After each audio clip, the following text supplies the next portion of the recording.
Hello student, this is Aarti. Welcome to our YouTube channel. Today we are going to start with a new chapter, a letter to God. This chapter is belong to trust, faith and belief for a God. So let's start with our new chapter. तो we are start our new chapter. ये जो chapter है जो हम start करने वाले हैं अ letter to God, इस चैप्टर को स्टार्ट करने से पहले फर्स्टली हम इसके जो ऑथर है उनके बारे में स्टडी करेंगे कि जो इनके राइटर है, इनके जो ऑथर है, इनकी मेंटेलिटी क्या थी, किस टाइप के पर्सन थे, कहाँ रहते थे। तो फर्स्टली जो डिटेल है हम सबसे पहले इनके बारे में कुछ चीजें जानेंगे। तो स्टार्ट करिए। देखिए, जो इनके राइटर थे या ऑथर थे वो थे ग्रेगरी लोपेज वाई फ्यूंटेस। ये इनके राइटर का नाम है और आपके एग्जाम में एक नंबर तो किसी ना किसी चैप्टर में जो राइटर होता है उसके नाम पर आ ही जाता है। तो हर चैप्टर, हर पोम का जो राइटर है, जो ऑथर है, नैरेटर है, उसका नाम आपको याद करके रखना ही होगा। ठीक है। अ लेटर टू गॉड, ये जो चैप्टर है ये किसने लिखा है? बाय जीएल फ्यूंटेस ने लिखा है। ये इनका पूरा नाम है। 1895 में इनका बॉर्न हुआ था और 1966 में इनकी डेथ हो गई थी। वॉज अ रिओन मैक्सियन नॉवेलिस्ट थे। कैसे थे? कहाँ के रहने वाले थे ये एक मैक्सियन नॉवेलिस्ट थे, पोएट भी थे and journalist known as the chronicler of the Mexican revolution. इनको मैक्सिकन जो रेवोल्यूशन हुआ था उसके थ्रू इनको ज्यादा समझा जाता है, एक मैक्सिकन रेवोल्यूशनर को माना जाता है। इनका जो बॉर्न हुआ था वर्क्रूजा में हुआ था। ही रॉट वर्क्स, इनके जो वर्क्स हैं जितने भी, देखिए इन्होंने नॉवेल्स भी लिखी है, पोएट भी रहे हैं, जर्नलिस्ट भी रहे हैं।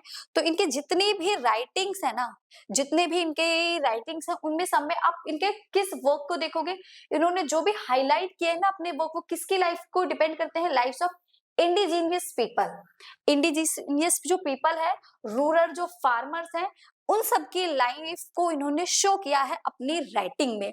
जैसे कि ये जो चैप्टर है अ लेटर टू गॉड, ये चैप्टर भी एक फार्मर के ऊपर ही डिपेंड करता है। जो एक फार्मर हो गया, इंडिजीनियस जो पीपल हो गए, उनकी लाइफ में क्या होता है, उनका एक्सपीरियंस क्या होता है, इन्हीं सभी एक्सपीरियंस को ये अपनी राइटिंग में शो करते हैं। मतलब इनकी जो लाइफ है वो किससे ज्यादा अट्रैक्ट है? ये जो फार्मर्स है उनकी लाइफ से। Most notably El Indio 1935 and the famous story. El Indio 1935 में राइट की थी इन्होंने और एक इनकी फेमस स्टोरी है a letter to God.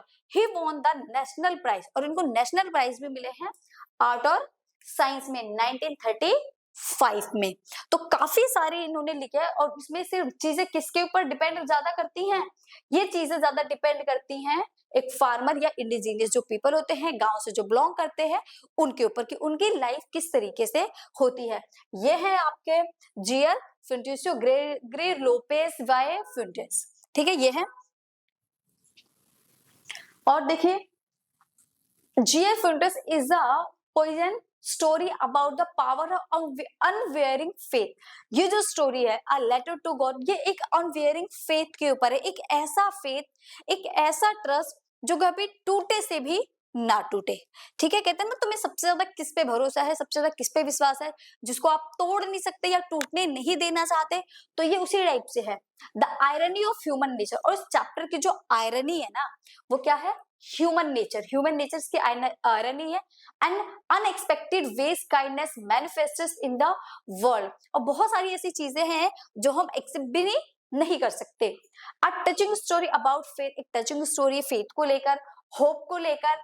Faith, hope and human goodness कि लोग, कुछ लोग कितने अच्छे होते हैं, कितने ईमानदार होते हैं। It revolves around the poor farmer और this stories it revolve arounding the poor farmers named Lancho. The poor farmer name was Lancho, who lives with his family in a small house, जो कि एक छोटे से घर में रहता है अपनी पूरी फैमिली के साथ on the top of hill, पहाड़ी के ऊंचे वाले हिस्से पे। हार्ड वर्किंग है, who relies completely on his crops to feed his family.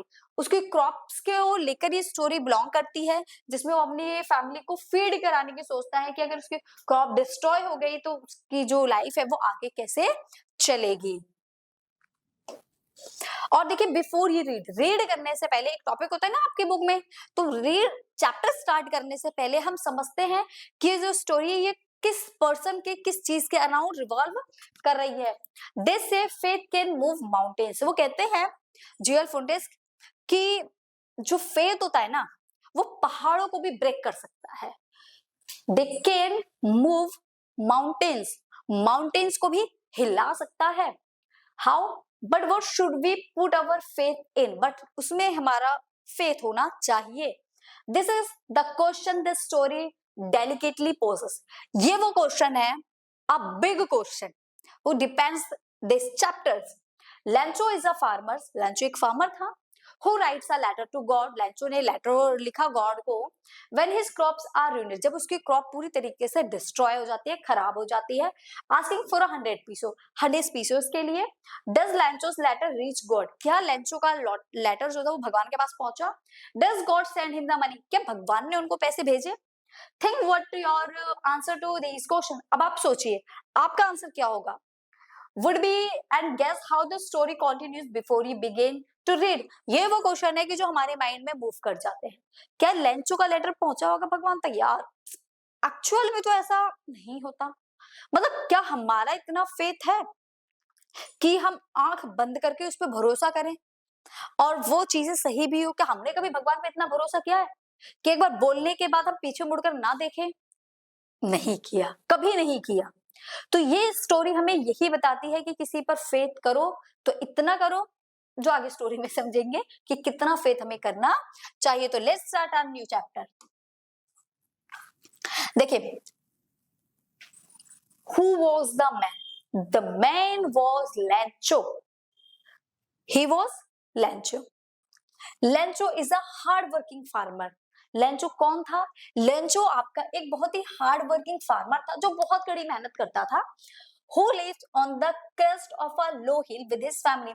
वो एक पूरी एंटायर वैली में अकेला रहता था, अलोन।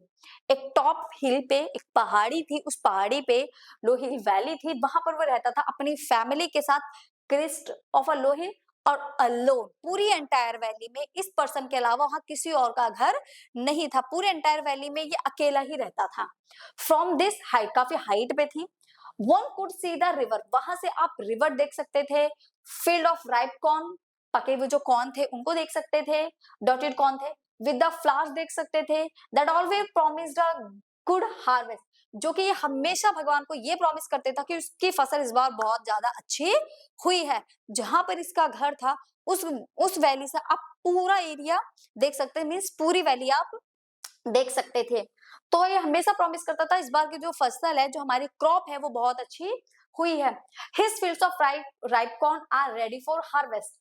ये जो फील्ड्स थे राइप कॉर्न के, ये हार्वेस्टिंग के लिए बिल्कुल रेडी थे। But they desperately need a good downpour, but desperately उनको हल्की फुल्की डाउनपोर या बूंदाबांदी या शार की जरूरत थी कि हल्की फुल्की बूंदाबांदी हो जाए, फिर हम इसको, ये जो क्रॉप है हम इसको कट कर लेंगे। बट क्या एक्चुअल में ऐसा हुआ? So let's see the story. Looking at the sky north east, फिर ऐसे खड़ा होकर नॉर्थ ईस्ट में देखता है, यार यहाँ से बारिश आने का चांस है। लेंचो प्रेडिक्ट्स रेन, फिर लेंचो जब नॉर्थ ईस्ट में देखता है वहां उसको क्लाउड दिखाई देते हैं, ब्लैक क्लाउड दिखाई देते हैं लाइक दिस। ब्लैक क्लाउड को देखने के बाद उसको लगता है यार बारिश होगी, थोड़ी बहुत बारिश की हमें जरूरत है और वो होने वाली है। तो वो थैंक्स बोलता है भगवान को कि बहुत अच्छी बात है कि आपने बारिश कर दी, हमें क्या जरूरत थी, बारिश ही तो चाहिए थी। अब एक्चुअल में बारिश हो भी रही है, तो वो रेन की प्रिडिक्शन कर देता है। Which eventually begins during dinner. उसकी जो वाइफ होती है वो डिनर बना रही होती है, फिर अपनी वाइफ को आवाज मारकर बोलता है कि आज बारिश होने वाली है, जिसको सपर बोला गया है शाम के खाने को, ठीक है।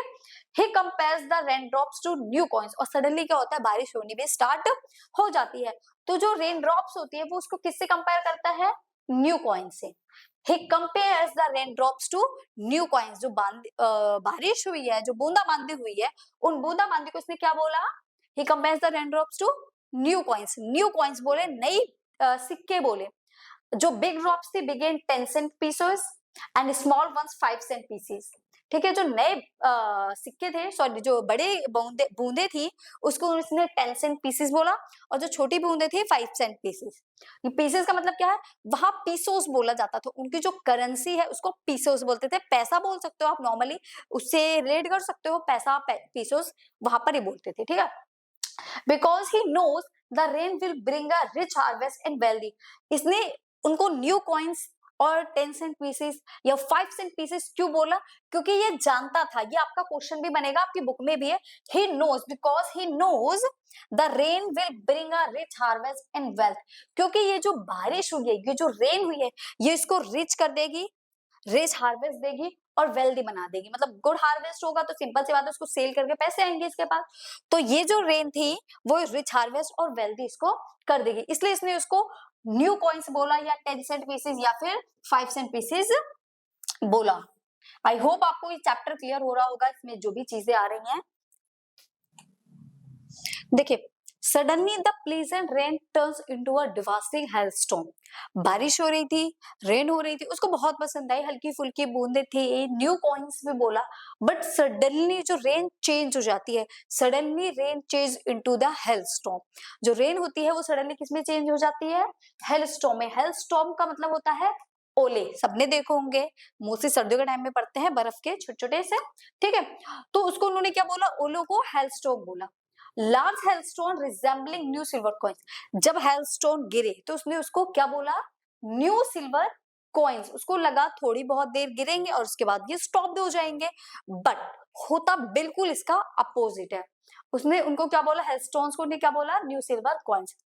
फेल फॉर एन आवर, वो उसको लगा बट कुछ टाइम गिरेंगे फिर खत्म हो जाएंगे, फिर नहीं गिरेंगे, बट ऐसा नहीं हुआ।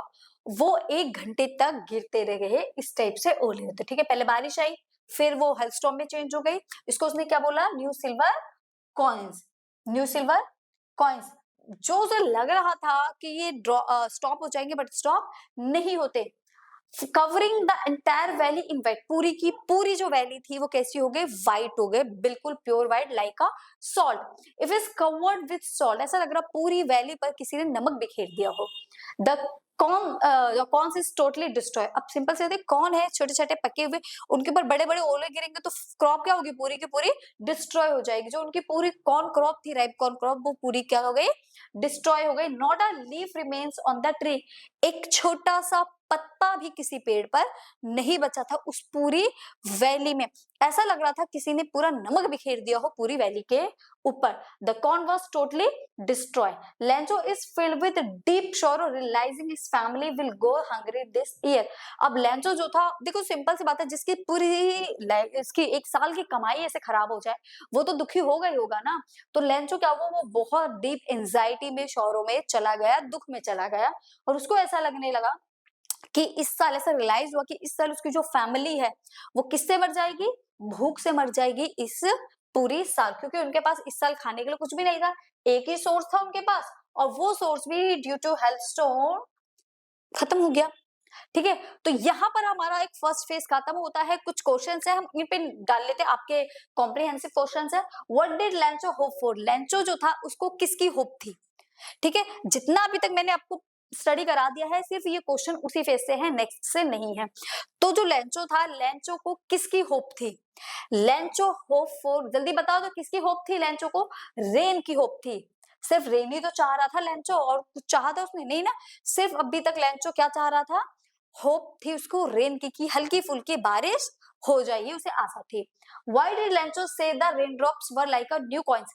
रेन ड्रॉप्स को उसने न्यू कॉइन्स क्यों बोला? क्योंकि उसको पता था रेन ड्रॉप्स होने की वजह से ही उसकी जो क्रॉप है वो रिच होगी, रिच हार्वेस्ट उसको देगी, और साथ ही साथ वो वेल्दी भी होगा, पैसे भी उसको मिलेंगे। नेक्स्ट है, how did the rain change? Rain जो चेंज थी वो जो रेन थी वो कैसे चेंज हो गई? सडनली चेंज हो गई, किसमें? Into the hailstones. What happened to Lencho's field? और रेन चेंज होने के बाद, after changing the rain, what happened in the Lencho's field? क्या हुआ लेंचो की फील्ड को? The Lencho's field was totally destroyed. जो लेंचो के फील्ड थी वो पूरी की पूरी क्या हो गई? बर्बाद हो गई, खत्म हो गई, due to hailstone. What were Lancho's feeling when the hell stopped? अब हेल स्टॉप होने के बाद लेंचो की क्या फीलिंग थी? फर्स्टली तो उसको ये लगा यार ये हेल स्टॉर्म कुछ टाइम में खत्म हो जाएंगे, but hail was not stopped in the 1.5 hour, ठीक है। Hail stone was not stopped, जो हेल स्टोन थे वो स्टॉप नहीं हुए 1 घंटे तक। उसके रुकने के बाद लेंचो की जो फीलिंग थी, बहुत ज्यादा एंजाइटी बोल सकते हो, सॉरो सेड हो गई थी, क्योंकि उसको ये लग रहा था, रियलाइज हो रहा था कि this year his family was died due to hunger. Hunger की वजह से उसकी जो फैमिली है वो इस साल उनकी डेथ हो जाएगी। तो ये कुछ क्वेश्चन थे और ये इनके आंसर थे। इन क्वेश्चंस के आंसर आपको अपनी नोटबुक में नोट करने हैं और ये समरी भी। ठीक है, अब देखिए, but in the hearts of all who live in the solitary house in the middle of a valley, but उसको दिल से ये लग रहा था कि इस पूरी वैली में, उसको दिल से ऐसा फील हो रहा था कि ये जो पूरी वैली है, इस पूरी वैली में वो अकेला रहता है, मिडल में है, अकेला है, आसपास उसके कोई भी घर नहीं है। There was a single hope, उसके पास सिर्फ एक ही होप बची थी अब। Lencho was one hope, help from God, कि अब भगवान ही उसकी हेल्प कर सकते हैं, क्योंकि इस पूरी इंटायर वैली में उसके घर के अलावा कोई और घर नहीं था। जब कोई और घर नहीं था तो उसकी हेल्प कौन करेगा? जब आपके पास कोई नहीं रहता हेल्प के लिए, तो सिर्फ और सिर्फ आपका जो बिलीफ है वो किस पे जाता है? भगवान के ऊपर, गॉड के ऊपर। तो उसका भी बिलीफ यहाँ पर यही था कि उसके पास कोई और सोर्स तो है ही नहीं, सिर्फ एक ही सोर्स बचा है, क्या? God. He believes God's eyes see everything, उसको ये बिलीव था, उसको ये ट्रस्ट था कि जो भगवान की आंखें हैं, जो भगवान है वो सब कुछ देख रहा है, उसकी आंखों से कुछ भी छुपा नहीं है। Even what is deep in one's conscience big and ox of a man hard working, वो भी जो हमारे अंदर है, हम किसी को शो नहीं कर सकते, वो भी भगवान देख रहा होता है। तो यहाँ पर जो मैन था, कौन? लेंचो जो था वो एक ऑक्स की तरह काम करता था। ऑक्स इसलिए बोला गया है उसको क्योंकि ये बहुत ज्यादा हार्ड वर्किंग था, पूरी मेहनत लगन से काम करता था, इसलिए इसको क्या बोला गया है? Ox. But still illiterate, but इसके बाद भी क्या था? लिटरेट था। एक हार्ड वर्किंग, एक बैल की तरह काम करता था, बट उसके बाद भी ये लिटरेट मतलब पढ़ा लिखा इंसान था। तो इसने डिसाइड किया, so he decided to write a letter to God. फिर इसने ये डिसाइड किया, he decides to write a letter to God, कि भगवान को वो लेटर लिखेगा। गॉड हिरोड, इसने स्टार्ट करा लिखना रात के टाइम में सोने के सबके बाद में, गॉड से लिखना शुरू करा, if you don't help me, कि अगर तुमने इस साल मेरी मदद नहीं करी, my family and I will go hungry this year, मैं और मेरी फैमिली हम दोनों ही भूख से इस साल मर जाएंगे। आई नीड 100 पीसेस, मुझे 100 पीसेस की जरूरत है, in order to show my field again and don't live until the crops comes because the hailstorm, इस साल मेरी फैमिली के खाने के लिए और साथ ही साथ मेरी दोबारा क्रॉप ग्रो करने के लिए, जो हेलस्टोन की वजह से खराब हो गई है, उसको दोबारा ग्रो करने के लिए मुझे 100 पीसेस की जरूरत है, और अगर आपने मेरी मदद नहीं करी, सो वी विल डाई, तो हम मर जाएंगे, me and my family. He asked for 100 pieces, इसने 100 पीसेस की डिमांड करी भगवान से, to show his fields again, दोबारा इसकी फील्ड को ग्रो करने के लिए, live until the next crop, दूसरी क्रॉप तक के लिए। He address the envelope simply, और उसने उस पे जो एड्रेस डाला वो सिंपली क्या डाला? To God, and drop it in the mail box, और उसके बाद में ये इसने किसको ड्रॉप कर दिया? ये इसने भगवान को, सॉरी, मेल बॉक्स में ड्रॉप कर दिया, ताकि ये सीधा भगवान तक लेटर पहुंच जाए। सभी लेटर को कहाँ डालते हैं? मेल बॉक्स में ही डालते हैं, तो इसने भी वही किया। अब देखिए, अब क्या होगा जब ये लेटर एक पोस्टमैन के पास पहुंचेगा। The postman who finds the letter, एक पोस्टमैन को ये लेटर मिलता है, वो फर्स्टली तो क्या करता है? हंसता है बहुत ज्यादा। देखो सिंपल सी बात है, अगर आपको किसी का बिल्कुल ही वियर्ड टाइप से लेटर मिले तो आप क्या करोगे? सिंपल सी बात है, हंसोगे, तो वो भी हंसता है।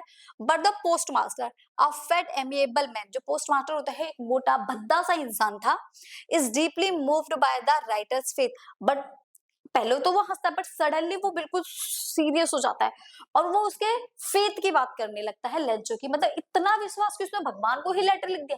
सोचने वाली बात है कि इतना ट्रस्ट होता भी है क्या किसी को?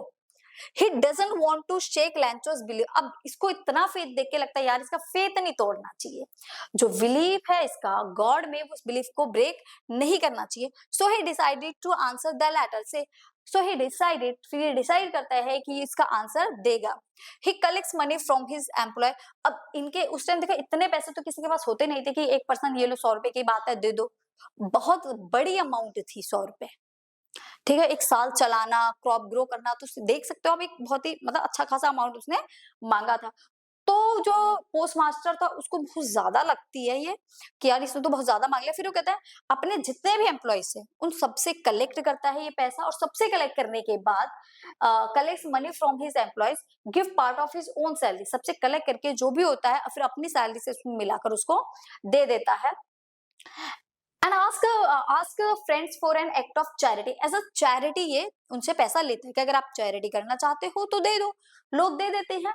However he can only collect 70 pieces, but सबसे कलेक्ट करने के बाद भी इसके पास टोटल कितने पैसे होते हैं, 70 pieces. He puts the money in an envelope with a letter containing only a single word as a signature of God. फिर उसमें कलेक्ट करके सिर्फ एक वर्ड लिखता है एज अ साइन गॉड, कि उसको ये लगे कि ये पैसा किसने भेजा है, भगवान ने भेजा है, ताकि उसका जो फेथ है वो भगवान से उठ ना जाए, ब्रेक ना हो जाए। इसलिए ये उस लेटर पर क्या लिख के भेजता है, साइन में, एज अ गॉड। हु और what did लैंचो have faith in, कौन और क्या फेथ था उसका, what did he do.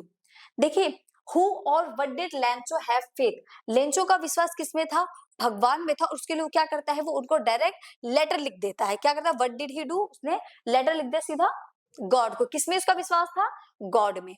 Who read the letter, किसने लेटर पढ़ा था सबसे पहले, बताओ तो फटाफट से, गॉड ने, सॉरी पोस्ट मास्टर ने। आपको इन सभी क्वेश्चन के आंसर मेरे को कमेंट बॉक्स में देने हैं, okay. What did the post master do then, फिर पोस्ट मास्टर क्या करता है, पोस्ट मास्टर क्या करता है, पोस्ट मास्टर करता है collect money from their employees and inside the envelope and finally write a signature God.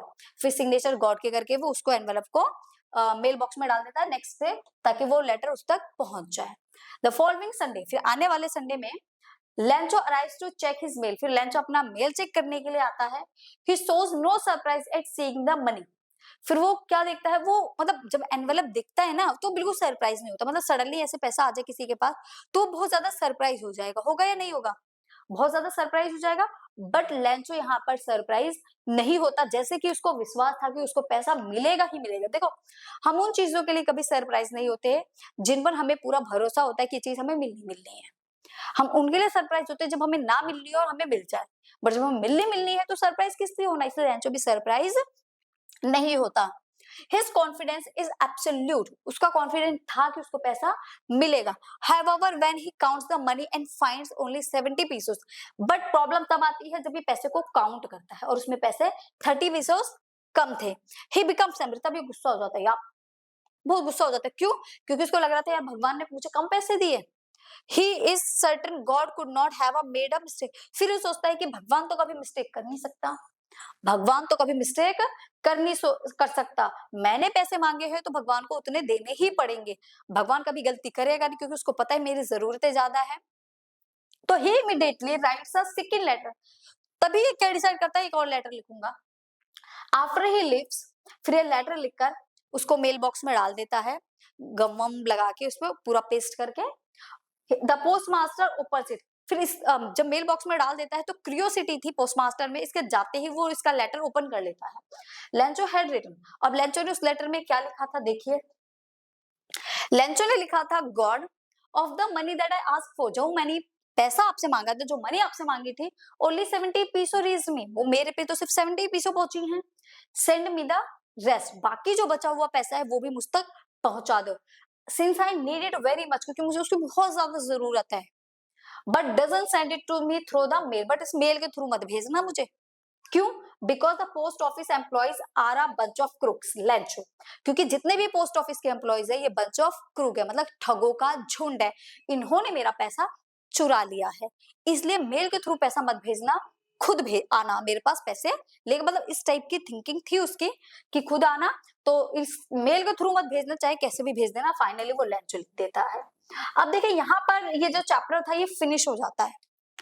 अब इस पूरे चैप्टर में हमने उसके विश्वास के बारे में पढ़ा, क्या विश्वास था उसका, कि वो लेटर लिखता है किसको, गॉड को। इतना ट्रस्ट था उसको, इतना ट्रस्ट था कि भगवान उसको मतलब देंगे ही देंगे।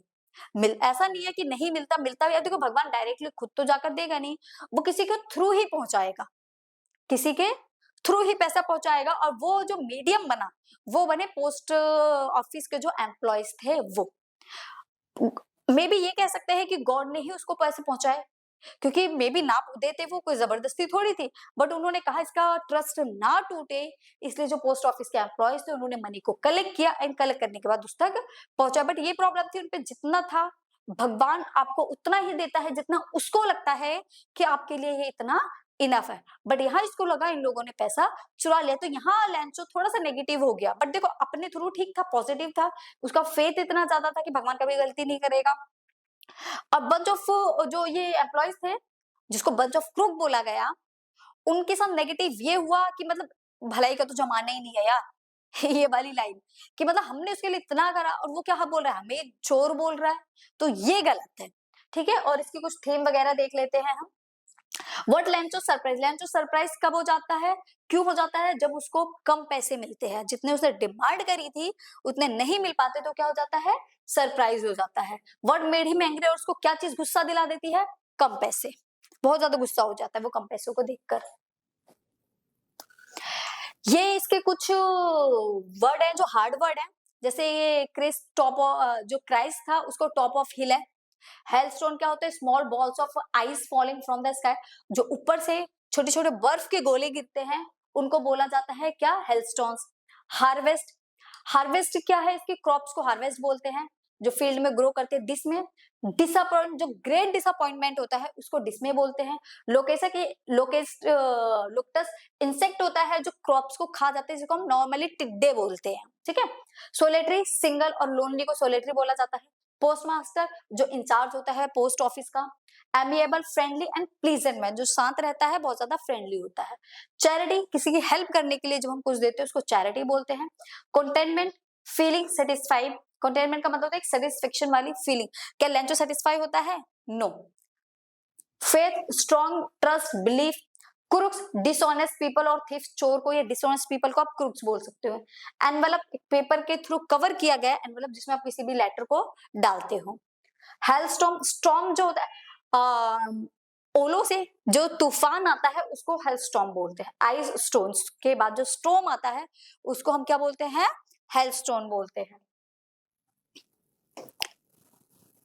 ठीक है, तो ये हमारा लेटर, देखिए इसकी थीम क्या है, इसकी थीम है ट्रस्ट, बिलीफ, ये इसकी थीम है। ये पूरा का पूरा जो राउंड राउंड मूव कर रहा है, किसके राउंड मूव कर रहा है, ट्रस्ट के, बिलीफ के ऊपर। तो ये इसकी थीम है। ह्यूमन नेचर, कि कोई बहुत ज्यादा ईमानदार होता है और कोई ऑनेस्ट नहीं होता, डिसऑनेस्ट होते हैं। तो यहाँ पर हम ये कंक्लूजन निकाल सकते हैं कि लैंचो का जो ट्रस्ट था वो अपनी जगह सही था। पोस्ट ऑफिस के एम्प्लॉय ने जो किया वो भी अपनी जगह ठीक था, बस मिसअंडरस्टैंडिंग ये थी कि लैंचो को ये फील हो रहा था कि भगवान कभी कम पैसे नहीं देंगे, बट उसको ये सोचना चाहिए कि भगवान किसी न किसी के थ्रू ही तो भेजेंगे, और मुझे जितनी जरूरत भगवान को महसूस हुई कि मुझे इतने में मेरे लिए इनफ है, उतना ही उन्होंने मेरे लिए भेजा। मतलब जितना आपको मिल रहा है उतने में खुश रहना चाहिए, कभी एक्स्ट्रा की डिमांड नहीं करनी चाहिए। तो ये था हमारा chapter the letter to God. I hope ये चैप्टर आपको बहुत ही अच्छे से क्लियर हो गया होगा। अगर फिर भी कोई डाउट रहता है आपको तो कमेंट करो, और इन क्वेश्चंस के आंसर मुझे कमेंट बॉक्स में आपको बताने हैं। तो चलिए बाय बाय, फिर मिलते हैं, और हाँ, लाइक और सब्सक्राइब करते रहिए। ठीक है, तो चलिए फिर मिलेंगे नेक्स्ट वीडियो में एक न्यू चैप्टर के साथ। तब तक के लिए बाय बाय।